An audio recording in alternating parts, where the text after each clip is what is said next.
The date is late October, 1814. The location is the Garhwal Himalayas, a rugged vertical frontier where the lush humidity of the Indian subcontinent crashes violently into the stone roots of the roof of the world. Here, the air grows thin, and the silence of the mountains is usually broken only by the wind howling through pine forests and the distant roar of glacial rivers. But on this morning, the silence is shattered by a sound entirely alien to these high peaks. The rhythmic, heavy tramp of hobnailed boots and the rattle of thousands of steel bayonets. Marching up the steep, winding goat paths is a column of the British East India Company's army. At the head of the formation, the scarlet coats of His Majesty's 53rd Regiment of Foot stand out in stark, aggressive contrast against the grey rock and green foliage. They are the premier fighting force of the 19th century, soldiers of an empire that has crushed the armies of Tipu Sultan and the Marathas, and humiliated the French across the globe. They bring with them the smell of damp wool, pipe tobacco, and black powder. They are led by Major General Sir Rollo Gillespie, a man whose reputation for bravery borders on recklessness. Gillespie is a war hero, a legend among the troops, known for leading charges from the front. As he peers through his telescope at the ridge ahead, he sees what he believes to be a minor nuisance, a primitive obstacle to be swept aside before the army pushes on to the real prize of Kathmandu. The object of his gaze is the hill fort of Nalapani, also known as Kalinga. To the British engineers surveying it from below, it appears deceptively simple. It is not a European star fort of stone and geometry, but a stockade, a rough, improvised fortification made of double walls of heavy logs, the gap between them filled with earth and stones. It sits perched atop a steep ridge, commanding the high ground. Inside these wooden walls, however, waits an enemy unlike any the East India Company has ever faced. Defending the fort is Balbhadra Kunwar, a commander of the Gorkha kingdom. He has under his command not a massive army, but a mere 600 souls. This number includes the soldiers of the Purano Gorak battalion, but it also includes their families, women and children who have retreated into the fort for safety. They are outnumbered nearly 4-1 by the British column amassing below. They have no heavy artillery, no supply lines to the rear, and no hope of reinforcement. What they do have is the kukri, the terrifying curved blade that serves as both tool and weapon, and an absolute, spiritual refusal to surrender. The British plan is complex, devised by Lord Moira, the Governor-General back in Calcutta. The invasion of Nepal is to be a four-pronged attack, designed to crush the Gorkha kingdom in a pincer movement. General Gillespie's column is the spearhead. His orders are to take the fort quickly.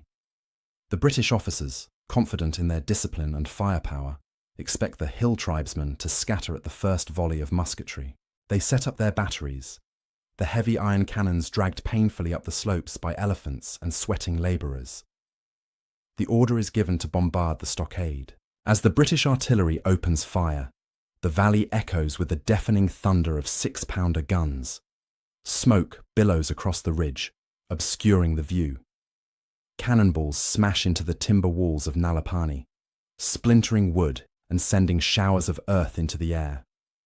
But when the smoke clears, the stockade remains standing. The flexible nature of the log and earth construction absorbs the shock of the round shot far better than rigid stone. Inside the fort, the Gurkhas stay low, waiting. They do not waste ammunition. They watch the Redcoats form their lines, the British drummer boys beating the cadence for the advance. General Gillespie, frustrated by the ineffectiveness of the bombardment and eager for glory, makes a fatal calculation. He decides that patience is for lesser men. He orders a general assault.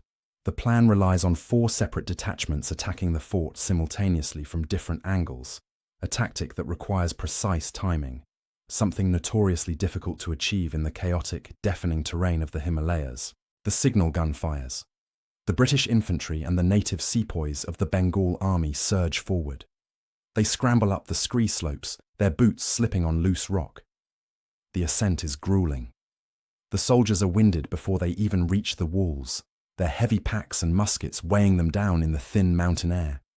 As they near the stockade, the silence from the fort is finally broken. It is not broken by panic, but by a disciplined, withering volley of musket fire. Balbhadra Kunwar has instructed his marksmen to target the officers. The British, wearing their distinctive uniforms and waving swords to direct their men, make perfect targets against the pale sky. Within minutes, the organized British advance begins to falter.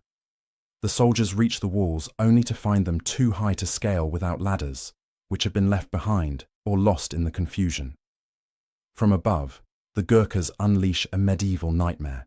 They roll massive boulders down the hill, crushing men and breaking formations. They hurl stones and fire arrows. And then, through the smoke, the Gurkhas emerge. With a terrifying war cry that echoes off the valley walls, the defenders of Nalapani spill out from the sally ports of the stockade. In their hands, they grip the kukri.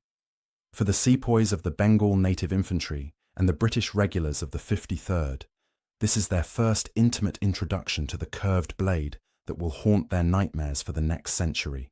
The bayonet is a thrusting weapon, designed for the linear clashes of European fields, but the kukri is a hacking tool, devastating in the close quarters of the chaotic, vertical slopes. The Gurkhas move with an agility that the heavy-booted British cannot match, closing the distance before the Redcoats can reload their Brown Bess muskets. Panic begins to ripple through the British lines. The meticulously drilled formations dissolve into a desperate scramble for survival.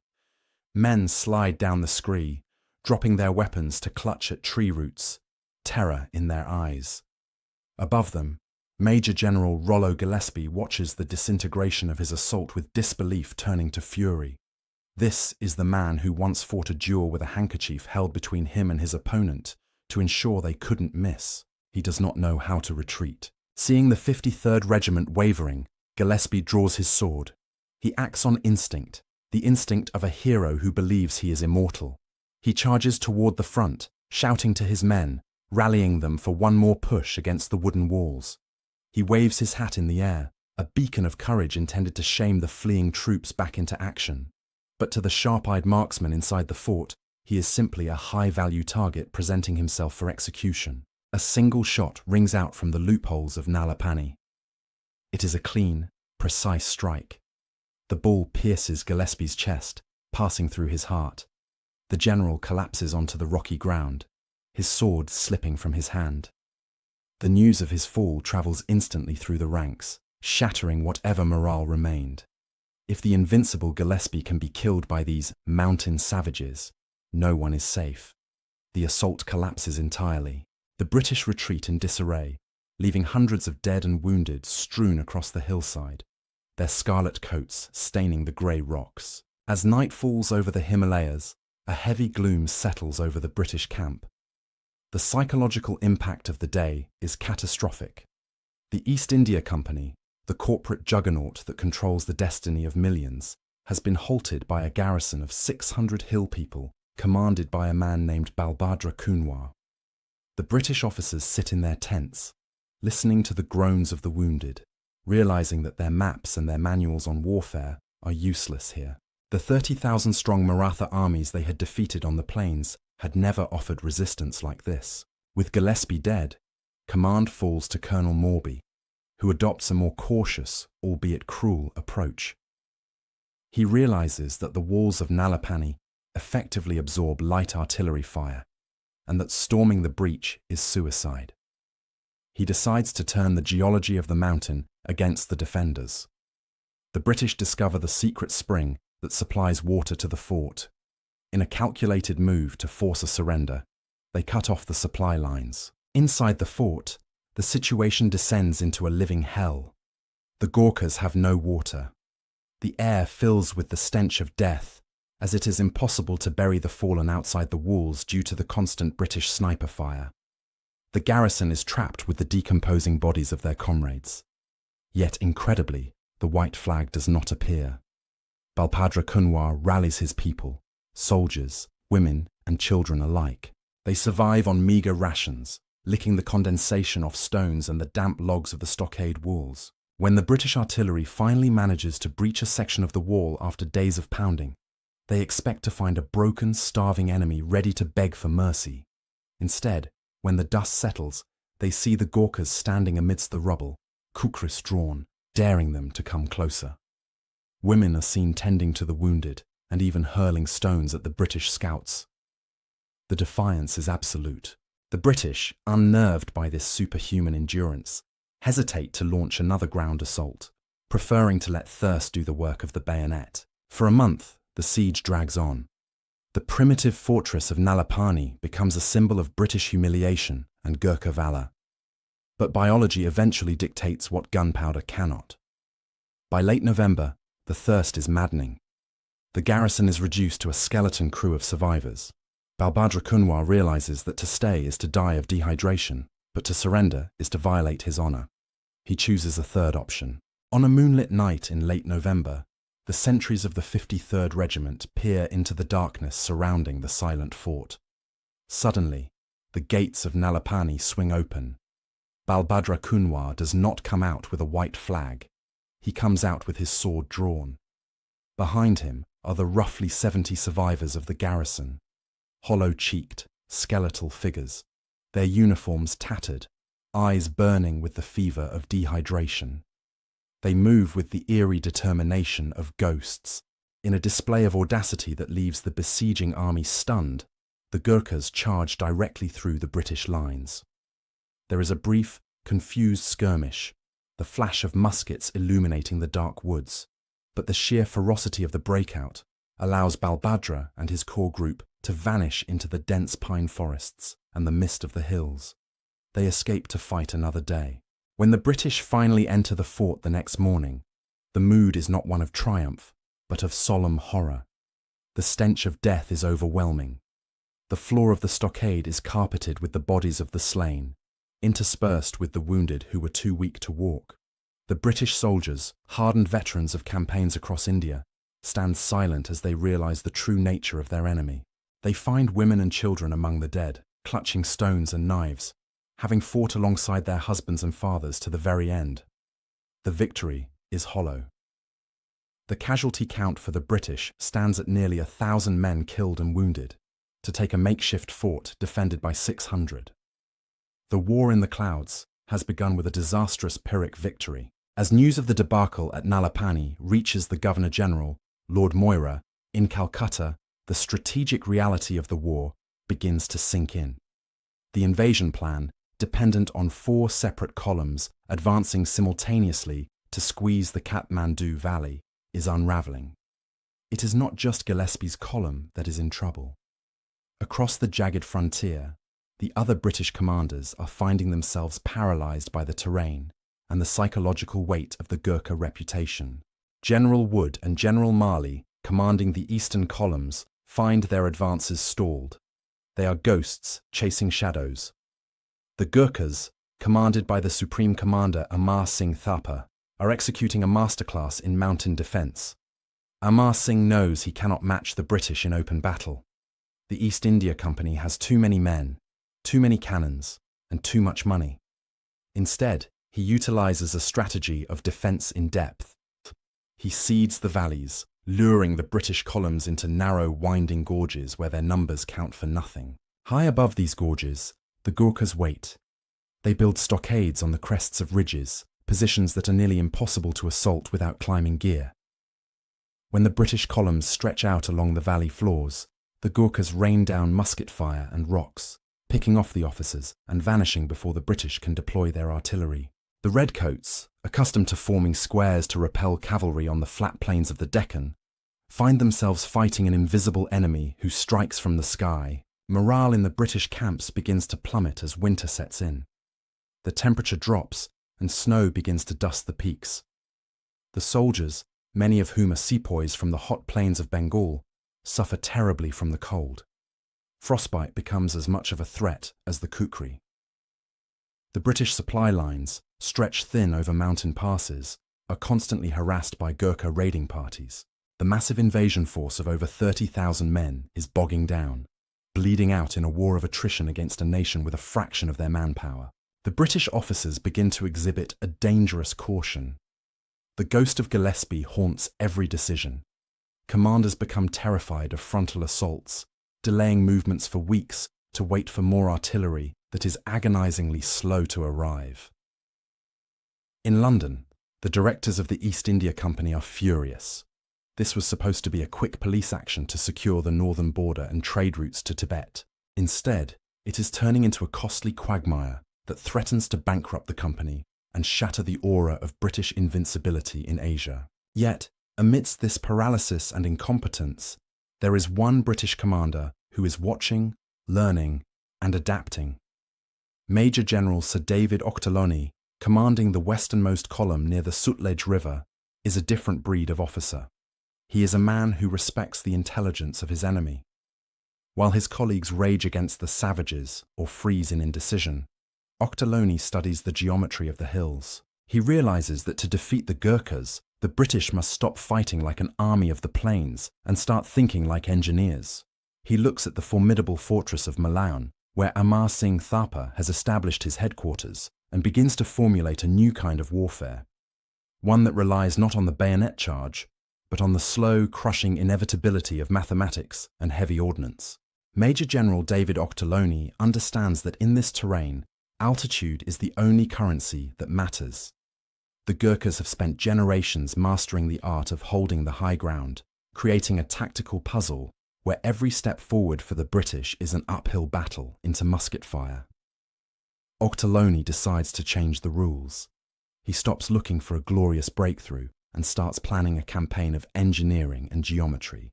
The transformation of the British strategy is radical. The army effectively ceases to be a manoeuvring combat force and becomes a heavily armed construction crew. Ochterlony orders his pioneers and engineers to the front. Their weapon is not the brown bess, but the pickaxe, the shovel, and the crowbar. Under the constant threat of sniper fire and rockfalls, thousands of labourers begin to carve zigzagging roads out of the sheer cliffs. They blast away rock faces and widen goat tracks, turning vertical wilderness into a navigable military highway. The objective of this colossal labour is to bring the heavy guns into play. Until now, the British have relied on light mountain guns that bounce harmlessly off the stockades. Ochterlony demands the impossible.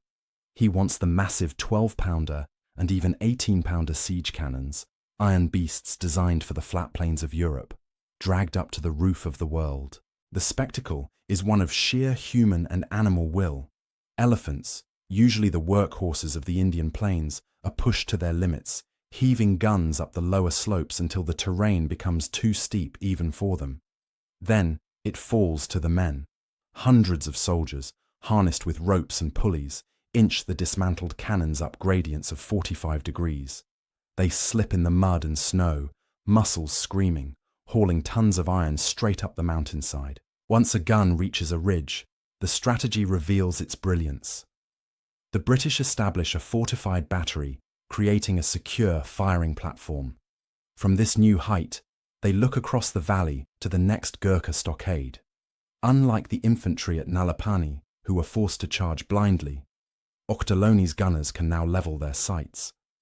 The heavy iron balls fly across the chasms, smashing into the wooden walls of the Gurkha forts with devastating kinetic energy. The stockades, impervious to musket balls, splinter and collapse under the bombardment of the 18-pounders. It is a slow, methodical strangulation. Ochterlony captures a ridge, builds a road, hauls up the guns, destroys the next target, and repeats the process. It is a staircase of destruction. Amar Singh Thapa, watching from his headquarters at the fortress of Malayan, recognizes the shift. His tactical genius has always relied on the British making mistakes, rushing into ambushes, or tiring themselves out on the climbs. But Ochterlony is making no mistakes. He is not offering battle. He is removing the mountain itself as an obstacle. The Gurkha defenders find themselves in a desperate position. Their preferred tactics of shock charges and ambushes are rendered useless against an enemy that advances behind a wall of artillery fire. As the British batteries inch closer to Malayan, the war in the clouds turns into a duel of resources. The Gurkhas are cut off from their supply lines in Kathmandu. They are running low on gunpowder, forced to manufacture their own inferior blasting powder from local materials. Food is scarce. Yet, the morale of the Gurkha soldier remains unbroken. Even as their outer defences crumble under the mathematical precision of Ochterlony's advance, they retreat in good order. falling back to the primary citadel of Malayan for a final stand. By April 1815, Ochterlony has maneuvered his forces into position. He has not just surrounded a fort, he has compromised the entire Gurkha defensive line along the Sutlej River. The stage is set for the decisive confrontation. But Ochterlony, ever the calculator, knows that Amar Singh Thapa is cornered and dangerous. A frontal assault on Malayan could still result in a massacre similar to Nalapani. The British general decides to tighten the noose further, aiming to seize two strategic points, the ridges of Ryla and Deothal, that overlook the main fortress. Control of these peaks will render Malayan indefensible. On the night of April 14th, British columns move silently under the cover of darkness to seize these key positions. When the sun rises over the Himalayas, the Gurkhas awake to a horrifying sight. The British are not just below them anymore, they are above them, entrenching themselves on the heights of Deothal, digging in and hauling up their cannons. The board has been flipped. Amar Singh Thapa knows he has only one choice left. He cannot stay in Malayan and be pounded into dust. He must counterattack. He must take back the ridge of Deothal or the war is lost. The morning of April 16, 1815, breaks cold and bright over the ridge of Deothal. The British soldiers of the native infantry regiments, digging frantically into the rocky soil to secure their positions, look down into the valley and witness a sight that defies military logic. The Gurkha army is mustering for an attack, but they are not forming up for a tactical maneuver. They are preparing to charge straight up the throat of the British guns. Leading this desperate assault is not a young hothead, but a legend of the mountains, Bhakti Thapa. At over 70 years of age, he is a veteran of decades of Himalayan warfare. By all rights, he should be commanding from the rear or retired in honor. Instead, he has promised Amar Singh Thapa that he will either drive the British from the ridge or die trying. The sight of this white-bearded warrior drawing his kukri sends a shockwave of inspiration through the Gurkha ranks. 2,000 men rally behind him. They know the odds. They are attacking an entrenched enemy who holds the high ground and possesses artillery. It is a mission of certain death. The attack begins with a roar that drowns out the wind. The Gurkhas surge up the steep slope, moving with that terrifying speed that has already cost the British so many lives. From the ridge above, Ochterlony's gunners wait. They have loaded their 6-pounders, not with solid round shot, but with canister, tins filled with hundreds of musket balls that turn cannons into giant shotguns. When the Gurkhas come within range, the British unleash hell. The cannons erupt, spraying a storm of lead down the hillside. The front ranks of the Gurkha charge are instantly shredded.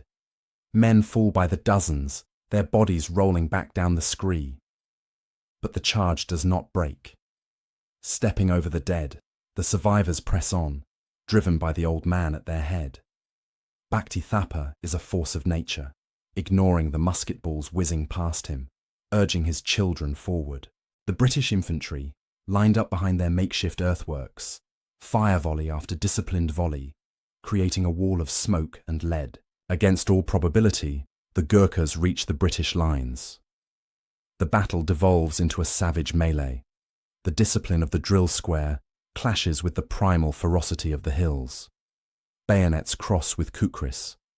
The British sepoys, terrified of the curved blades, fight desperately to keep the Gurkhas at bay with the reach of their muskets.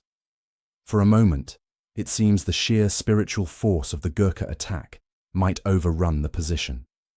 The British line bends. Gunners abandon their cannons to fight hand-to-hand with rammers and swords. But the laws of war are cruel. Courage alone cannot silence artillery forever. British reinforcements pour fire into the flanks of the Gurkha mass. In the thick of the fighting, Bhakti Thapa is finally struck. A musket ball hits the old commander, and he falls on the rocky soil of the ridge he tried so desperately to save. With their leader down and the British fire intensifying, the heart goes out of the attack. The Gurkhas, having given everything, begin to recede down the mountain, leaving the slopes covered in the flower of their army. The Battle of Deothal is over, and with it, the hope of a Gurkha victory. But what happens next defines the legacy of this war. When the British scour the battlefield, they find the body of Bhakti Thapa. There is no cheering, no desecration. General Ochterlony, deeply moved by the gallantry of the 70-year-old warrior, orders that the body be treated with the utmost respect. In a rare gesture of chivalry, he returns Bhakti Tharpa's body to the Gorkha camp wrapped in expensive shawls, accompanied by a guard of honor. The British and the Gurkhas, though locked in a brutal war, have forged a strange, bloody bond of mutual admiration. They recognize in each other the same warrior spirit. With the heights of Deothal secured and the Gorkha army bled white, the fortress of Malayan is now completely isolated. The bombardment begins in earnest. The heavy guns, now unopposed, smash the walls of the citadel day and night. Inside, the situation is hopeless. The defenders are starving, their ammunition is gone, and their greatest champions are dead. The desertions begin. Gorkha soldiers, realizing the war is lost, slip away in the night, not to flee, but many to actually walk into the British camp and offer their services to the victors. So impressed are they by Ochterlony's leadership. Amar Singh Thapa, the proud supreme commander, is left with only a handful of loyal retainers. He holds out until the very last moment, but on May 15, 1815, the reality is undeniable. To continue would be merely to sentence his remaining people to death. With a heavy heart, the Lion of Nepal orders the gates of Malayan opened. He surrenders not to the British army in general, but specifically to Ochterlony, the man who beat him at his own game. The surrender of Malayan marks the effective end of the major fighting, but the political resolution is far from simple. The war has been won, but the peace must now be negotiated. And in the smoky rooms of the treaty negotiations, the British are about to make a decision that will change the face of their military forever. They do not want to destroy the Gorkhas. They want to own them. The surrender at Malayan triggers a long, tense diplomatic standoff. While the guns have fallen silent in the western hills, the court in Kathmandu is still fiercely divided. The proud Gorkha nobility struggles to accept the magnitude of their defeat. For months, negotiations drag on. The British demand significant territorial concessions, the lands of Kumaon and Garhwal, the Tarai lowlands, effectively stripping the Gorkha kingdom of its conquests and pushing it back to its original borders. The treaty sits unsigned. The Kathmandu Durbar stalls, hoping for Chinese intervention or a miraculous turn of fortune. Finally, the British lose patience. In early 1816, Ochterlony is ordered to march again, this time directly toward Kathmandu. He advances through the terrifyingly steep Churia hills, bypassing the main Gorkha defensive positions by discovering a secret smuggler's route through the jungle. It is a masterstroke of reconnaissance. When the British army suddenly appears in the valley of Makwanpur, practically on the doorstep of the capital, the Gorkha resistance collapses. The reality is stark. Sign the treaty or face the total destruction of the kingdom. On March 4, 1816, at the village of Sugauli, the treaty is finally ratified. The terms are harsh. Nepal loses nearly a third of its territory.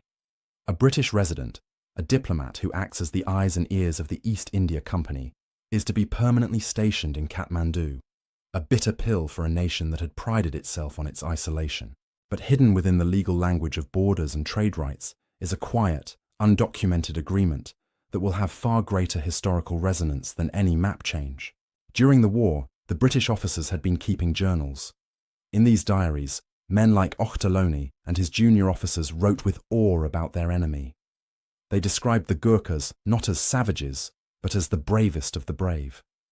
They marveled at their cheerfulness under fire, their loyalty to their leaders, and their terrifying skill with the blade.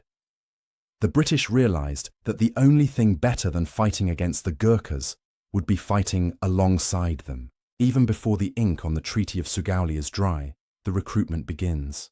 It is a chaotic, informal process at first. The British begin to enlist the very men they had been shooting at just weeks prior. These first battalions, the Nasiri, the Sirmoor, and the Kumaon, are formed from the prisoners of war and the deserters who had left Malayan.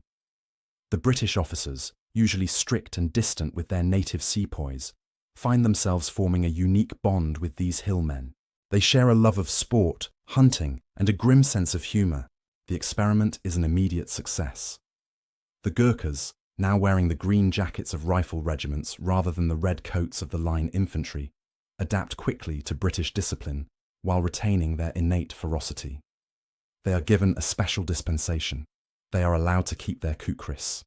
It is the beginning of a military lineage that will span 2 centuries. The war in the clouds officially ends not with a parade of conquest, but with a handshake. The Gurkha kingdom survives as an independent sovereign nation, never colonized, never painted pink on the map of the British Empire, but it becomes the empire's most reliable reservoir of elite manpower. The soldiers who had rolled boulders down on General Gillespie's men at Nalapani now stand guard over British interests. As the British columns finally pack up their camps and begin the long march back to the plains of India, they leave behind the silent forts and the graves of their fallen comrades. The mountains return to their ancient quiet. The scars on the land, the blasted rocks, the ruined stockades will eventually be covered by moss and pine needles. But the psychological scars and the respect earned in blood will endure. The war has settled the borders of modern Nepal, but it has also created a legend. However, the story of the Gurkhas is not just one of recruitment. It is defined by the baptism of fire that cemented their new status. It would not take long for the British to call upon their new brothers in arms. The test of this new alliance would come not in the mountains, but on the dusty plains of India, where the Gurkhas would have to prove that their loyalty was not just a matter of pay, but a matter of honor. That test arrives at the siege of Bharatpur in 1825. The fortress of Bharatpur is a legendary stronghold, a massive structure of baked mud that has previously defied British attempts to capture it. It is the exact opposite of the war in the clouds. It is a war of heat, dust, and flat, open killing fields.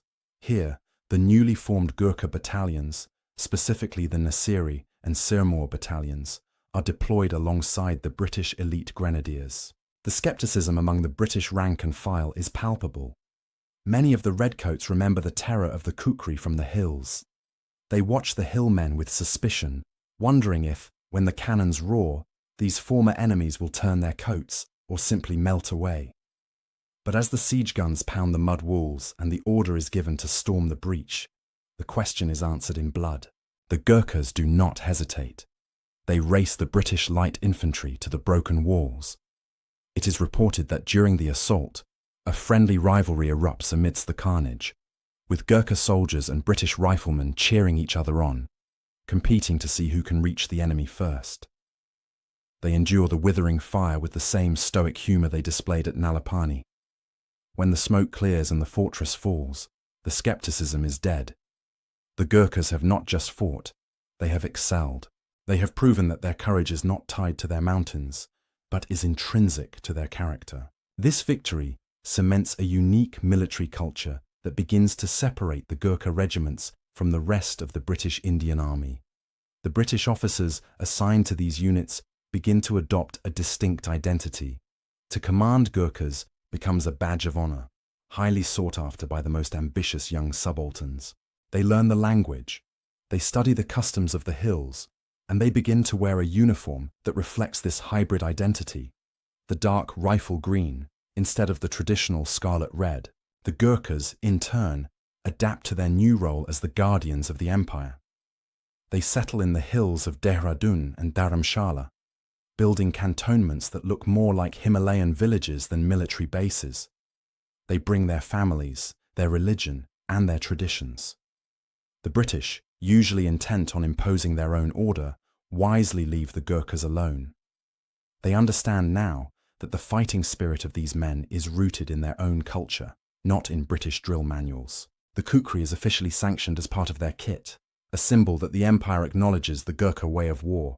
A profound mutual respect develops, famously described as a blood bond. It is a relationship filled with contradictions. The British are the colonial masters, yet they view the Gurkhas not as subjects, but as peers in the martial caste. The Gurkhas serve a foreign queen, yet they do so with a ferocity that suggests a defense of their own homes. This paradox is sustained by a simple, shared code. Bravery is the highest virtue, and cowardice is the only sin. As the 19th century progresses, the war in the clouds fades from public memory, replaced by the legend of the loyal Gurkha. The terrible struggles at Nalapani and the carnage at Deothal are recontextualized.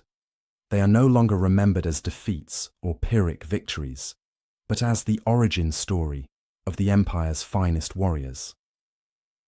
The graves of the British officers and Gurkha defenders in the Himalayas are tended to, becoming sites of pilgrimage for the new regiments. The Treaty of Sugauli holds firm.